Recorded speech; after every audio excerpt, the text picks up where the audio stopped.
Hey guys, welcome to Disha classes. तो दोस्तों, HCS से रिलेटेड एक बात है जो मैं आप लोगों के साथ शेयर करना चाहती हूँ। जो भी चीज़ें हो रही हैं, कोर्ट में गया सारी चीज़ें, और माननीय न्यायालय द्वारा जो है निर्णय एचसीएस को दिया गया कि आप ही सेलेक्ट करें कि आपने क्या डिसीजन लेना है इसके अंदर। जो भी ये 32 क्वेश्चंस का प्रॉब्लम है उसको सॉल्व करें और बच्चों को संतुष्ट करें। उन्होंने भी कह दिया कि हम 10 दिन के अंदर ये सारी चीज़ें कर देंगे। कल एक मुख्यमंत्री जी से पूछा गया जब एचसीएस के बारे में, तो उन्होंने कहा कि एचसीएस जो एक स्वतंत्र अपने आप में एक शाखा है, तो वो अपने आप ही डिसीजन लेगी। एक ऑटोनमस बॉडी है, तो अपने आप ही डिसीजन लेगी कि क्या करना है। वो जो भी होगा वो छात्रों के हित में होगा, अभ्यर्थियों के हित के अंदर होगा। तो ये सारी चीज़ें जब हमको सुनने में मिल रही है, और जहाँ तक ऐसा लग रहा है कि एचपीएससी कुछ इस तरह का ही डिसीजन लेने वाली है जो कि उनकी नज़र में सही होगा, जैसा कि लगता है। लेकिन एक चीज़ जो मैं आप लोगों के साथ एचसीएस से रिलेटेड शेयर करना चाहती हूँ कि आपने देखा कि पहले वेटनरी वाले पेपर में भी था, इंग्लिश वाले पेपर में भी ये हुआ। तो जो रिपीटिशन वाला पैटर्न है उसे एचसीएस के द्वारा अपनाया जा रहा है, एचपीएससी के द्वारा अपनाया जा रहा है।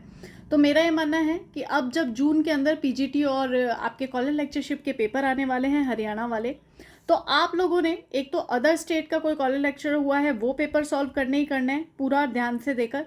यूजीसी नेट के जो सब्जेक्ट के पेपर हैं वो भी आप पूरे कवर कीजिए, प्लस जो पिछले साल पेपर आया था वो भी हमने देखना ही देखना है।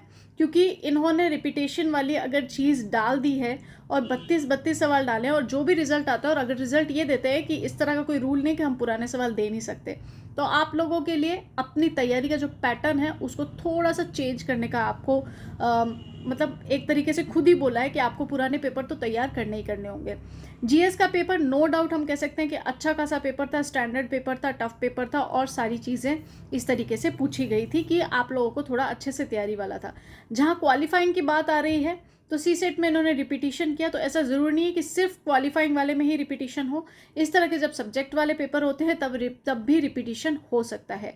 तो मेरा ये मानना है, जून में जैसे ही वैकेंसीज अनाउंस करने वाले हैं ये लोग, तो आप लोगों ने जो पुराने पेपर हैं उन्हें बहुत अच्छे से सॉल्व कर लेना है।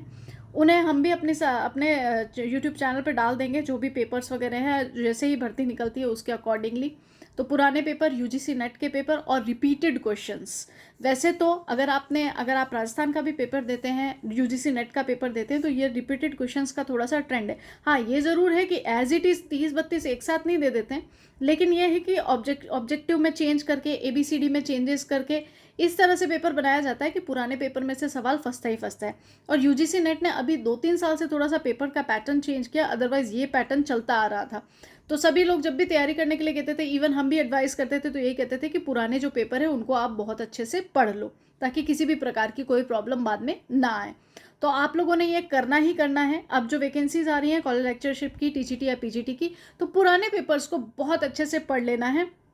गाइड से जब पेपर आप पढ़ते हो, क्योंकि आप ऐसे आते हैं ना पेपर सॉल्व वाली, और जो सीरीज आती है और ये सारा, थोड़ा सा एक ध्यान रखना है आपने, उसमें आंसर बहुत गलत होते हैं, बहुत ज़्यादा गलत आंसर होते हैं। तो एज इट इज़ रट्टा नहीं मारना है।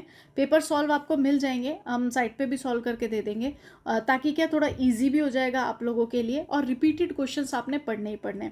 सर और जो दूसरे टीचर से उनसे बात हो रही थी कि जो सब्जेक्ट से अलग अलग, जैसे सब्जेक्टिव अगर कॉलेज लेक्चरशिप में जैसे ज्योग्राफी हुआ, पॉलिटी हुआ, इस तरह से जो रिपीटेड क्वेश्चन से जो नेट में भी रिपीट हुए हैं और बार बार पूछे जाते हैं, उसके लिए आपके 3-4 वीडियो बना दिए जाएंगे, ताकि आप लोगों को भी वो ईजिली याद हो जाए और आपकी तरफ वो जो सवाल है आपको मिल भी पाए। तो ये मेरी तरफ से, दिशा क्लासेस की तरफ से एक एनालाइज किया था कि इस तरह का चीज़ें हो सकती है, इस तरह का रिजल्ट आ सकता है। तो आप लोगों को अपने जो पेपर है कॉलेज लेक्चरर या पीजीटी टीजीटी के लिए, उसके लिए तैयार रहना है। धन्यवाद।